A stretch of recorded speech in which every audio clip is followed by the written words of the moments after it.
สนุนโดยยาสีฟันบ่ายโพคาใช้แล้วปากสะอาดมีสมุนไพรอยู่9 ชนิดในกล่องนี้กล่องเดียวสนใจติดต่อได้เบอร์โทรตามนี้เลยเด้อ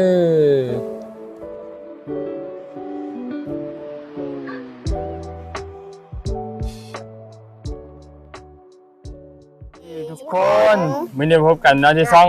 วีวีพากินรอเที่ยวเด้อมื้อนี้ทำมากินหมากกระทันเนาะหมักม่วงแล้วก็หมักม่วงเด้อ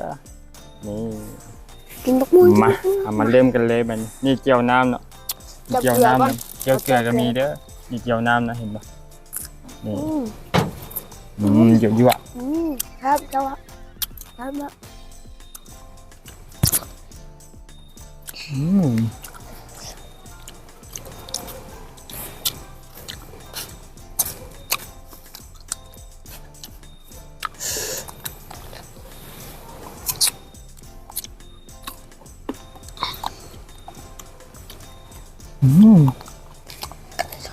ครับ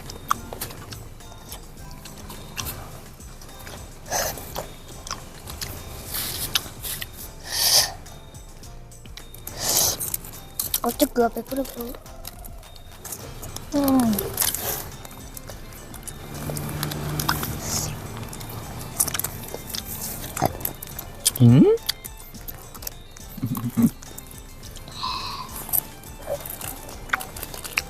มันกระทันจำเจียวเกลือกระทันนะ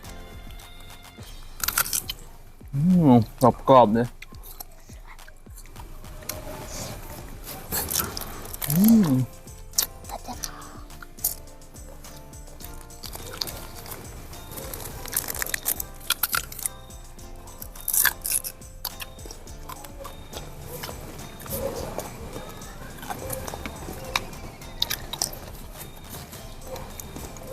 ขนมบริทานดูคลิปอ่ะปืนกันเนาะเอามาเลยไหมเอานะนะฮะนั้นยืดตังแบบนะฮะตังเอานะขนมมายืดตังยะขนมมาแล้วสุดขนมเลยเนาะ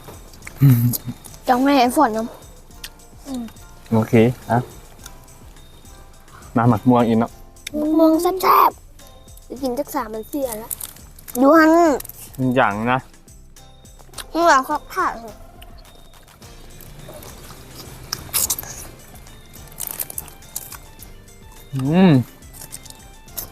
อย่อยเมืองเก็บเกี่ยวกันได้เด้ออ๋อโหหรือว่าสิจำเกี่ยวน้ำกันได้ครับโอเคนั่นแหละให้แต่ก้อนแบบขนมใหม่เนาะขนมมาแล้วพี่น้องเอ้ยแล้วมันวางมาได้ขนมได้ขนมมาแล้วใส่ก้อนไม่ใช่เอานะจอดจะได้จกเอาขนมอย่างอื่นตัวใหญ่มามาเล่นกันเดี๋ยวจะเอาตัวนั้นเหรอเอาจะเป็นข้างไหมเป็นบางกล้องไม่บังกล้องเลยโอเคขนมได้เนี่ยขนมเองเนาะขนมไข่เตา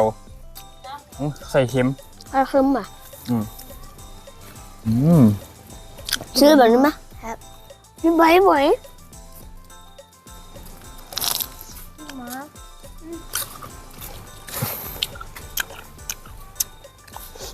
เห็นไหมเนี่ยใบเองนะเป็นเลยดิเอาใบก็ได้เอาใบอันน้ำไอ้ก็ได้เห็นไหมหมดละบืนเคยกินไหมเบนจะกินตัวเองมาซาเมื่ออื่นจะกินอย่างไอฟอดหัดนี้เลาะแถวตลาดเลยไอฟอดคือเลาะแถวตลาดนี่คือเข้าไปไอฟอดไอไม้อ่ะเบียร์หายเบื่อบุเพงบอกไอฟอดเดินถ้าเขามาก่อนแล้วจึงเห็ดล้มไปคือครับมันคือบุเค็มซื้อปีเตอร์แล้วลืมเดินน้ำโตนะ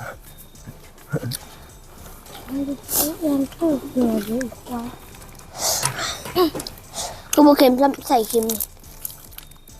แซ่บน้ำ ก็ใบเป็นผู้เรียก หวานสำหรับเบียร์เนาะสุดบวงต่อกล้อง ของ แต่กล้องมาบึงกล้องไหม 4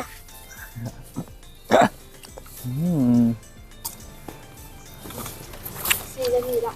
เอาแซ่บสุดโอ้แบบอันนี้อยู่กล้องเดียวแซ่บหมักเนี่ยก็ปะให้เย็นไงเสียบเนี่ย โอเค เดี๋ยวไปดิ สนับสนุนโดยยาสีฟันใบโพคาเสร็จแล้วปากสะอาด มีสมุนไพรอยู่9 ชนิดเด้อพี่น้องสนใจติดต่อได้เด้อเนาะเบอร์โทร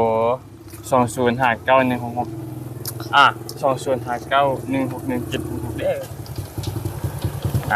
สนใจอยากได้ก็ติดต่อมาสักแชทมาลงกันได้เนาะรายละเอียดเกี่ยวกับยาสีฟันของเรา เป็นสปอนเซอร์วะ แมน ถึงต้องเฮาก่ะ น่ากินต่อเลยเนาะ มาเอาไหมบิดเลยกล้องอ่ะ กินได้ บิดเลยกล้องอ่ะ เป็นหยัง บิดกล้องอ่ะ บ่ว้าวทายต่อเลยเนาะ เนี่ยเอา คลิปเป็นซีซั่น คลิปสั้นๆนะเนาะ คลิปแนวรู้ เขาคลิปย้ายถึงพันมืออื่นเลยถ่ายครบหมายก่อนสินะอ้วนอ้วนอ้วน อ้วน ครับสม หมดกระทันเนาะ ดูเหมือนหมูมีเจ้าเดี๋ยวหวานยับหวานเนาะเดี๋ยวมันคือบอกหมากุ่มันตัวที่ว่าสี่อันนั้นหาตัวที่ว่ามันห่างสั้นๆค่ะนะมันซื้ออ้วนอ่ะโบมันปุ้ยก็นี่อีกเนาะ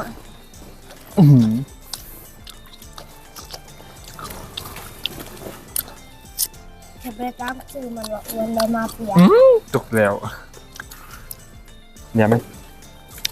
คือเกิดเอาไปล้างมากินได้ ชิมดิ ไม่ใหญ่หรอกแต่ไม่กินมือ เกือบมีขี้ปูน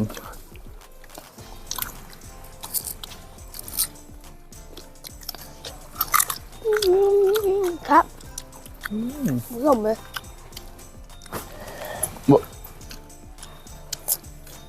ไม่กินนะเจ๊กินต่อไป อยากสีฟ้าอันนี้สปอนเซอร์ของไอฟอร์ดอ่ะ แม่นแล้วสปอนเซอร์เนาะ ต้องมาซื้อเบอร์หลายคนไอฟอร์ดจะซื้อเพลงไว้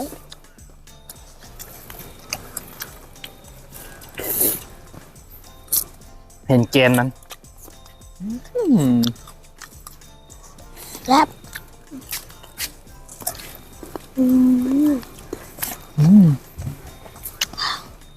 เพราะมันกำลังจึงมีอย่างกำลังโอเคมาหยัดปากกระทันต่อปากกระทันนี่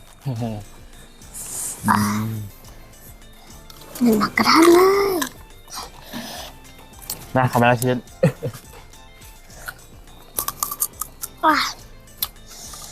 ล้างตัวหมากกระทัน แต่กล้องเขาไปกินน้ำแต่กล้อง ล้างไอตัวหมากกระทันจำเจ้าแก๊บ เพราะตอนนั้นล้างเลยดิเราล้างเราไม่เสร็จแล้ว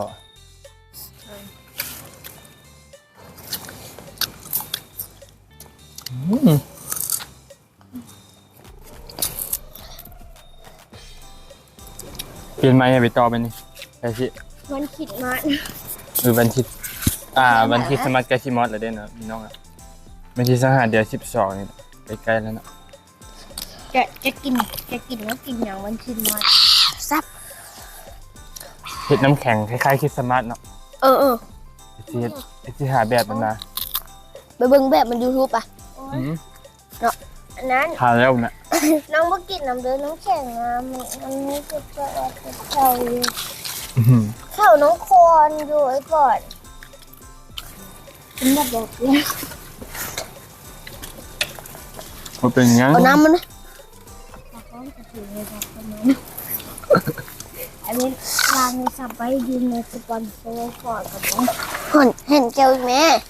เห็นแก้วเอ้าเห็นไหมหมู ขอแซ่บ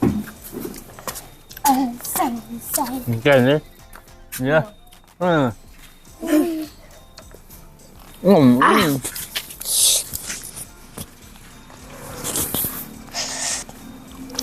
เอาน้ำไป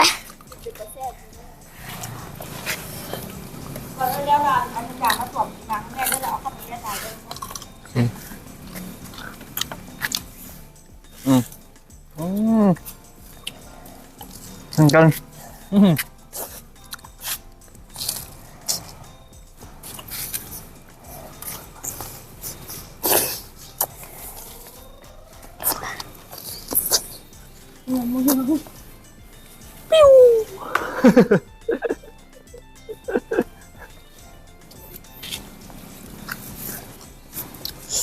มา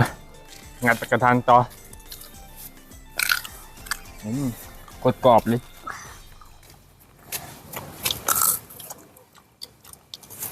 อยากเอ็นวันกินน้ำ ล่างเราจะทำก็ได้ แรงแล้ว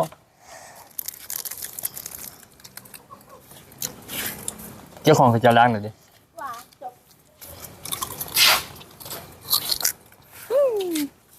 มาแบบนี้ ทำ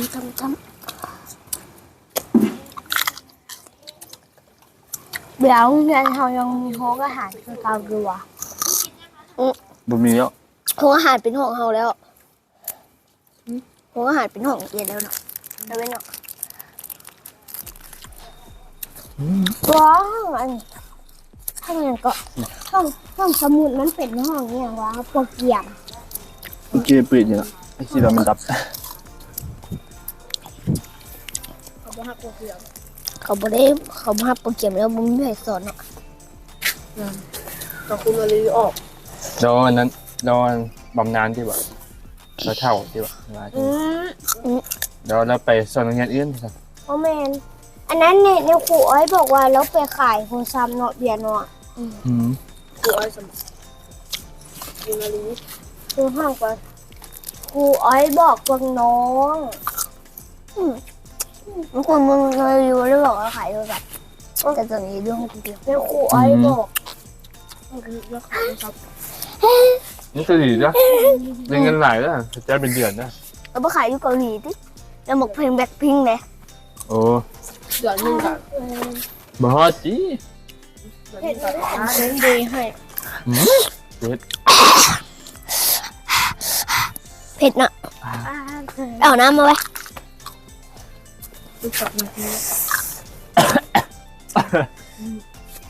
สมัครเจียวก็จะได้หลายพี่น้องเด้อ ตื้อมึงเต้นอยู่นี่ เดี๋ยวอีกครับ ยิ้มหมด อย่าบอกว่าเลิม มาเอาเว้นติ๊กเว้น เปลี่ยน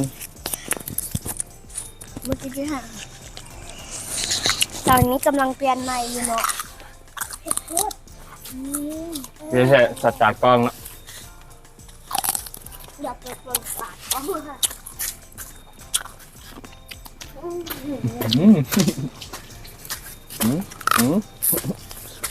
ไม่ได้บอกตุ้งหมูแผ่นไงเดี๋ยวไม่บอกที่ซื้อมาให้ที่ซื้อมาดิน นี่ค่ะ ลุงเพียง5,000 โอ้ นี่ค่ะ ลุงเงี้ยหนู ตื่นเจี๊ยอันตา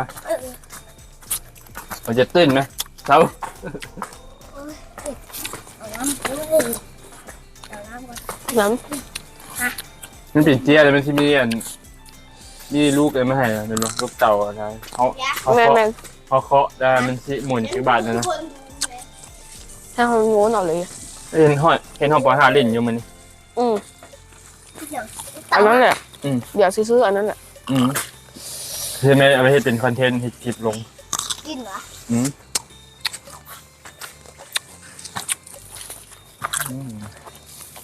เผ็ด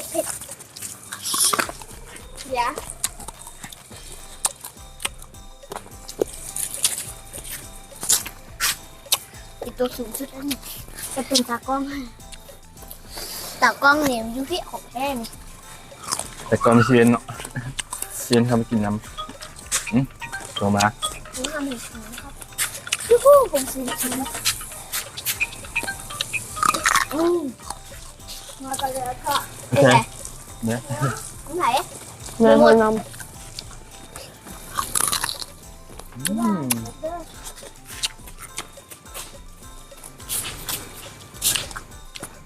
คือว่ามันปล่อยมาถึงข้าววะเดี๋ยวรอน ยังไปแล้ว รอเร็ว คลิปยาวได้ไหม ไม่มาเอาคุณเข้ามากินน้ำสูตรที่ไหนได้วะ เยอะเยอะเดี๋ยวป้าไปกินน้ำน้ำพี่น้อง มันน่าใช่ว่ากินกัน เมียเลี้ยงเนาะเป็นเมียเลี้ยงก็ได้เด้อเดี๋ยวมาอยู่น้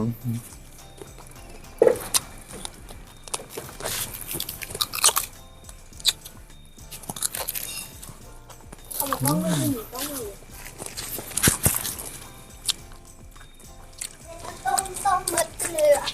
มันหลายจะว่ากินอึ้งเช้าไปเลยก็เป็นมดเพราะหลายได้กินอึ้งเช้าเนาะแต่น้อง ำฮะโอเคพอบอกพี่เมียนับไปเป็นได้7 นาที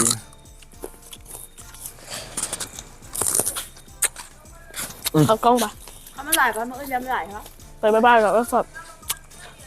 โอเคน้องคลิปนี้กับชีพอสมิธก่อนเนาะให้มาคลิปนี้กันอย่าลืมฝากกดไลค์กดติดตามเนาะที่ช่องวีพากินรอเทียเดอร์เนาะแล้วพบกันในคลิปต่อไปเด้อสำหรับนี้เขาก็ว่าสำบายดีบ๊ายบาย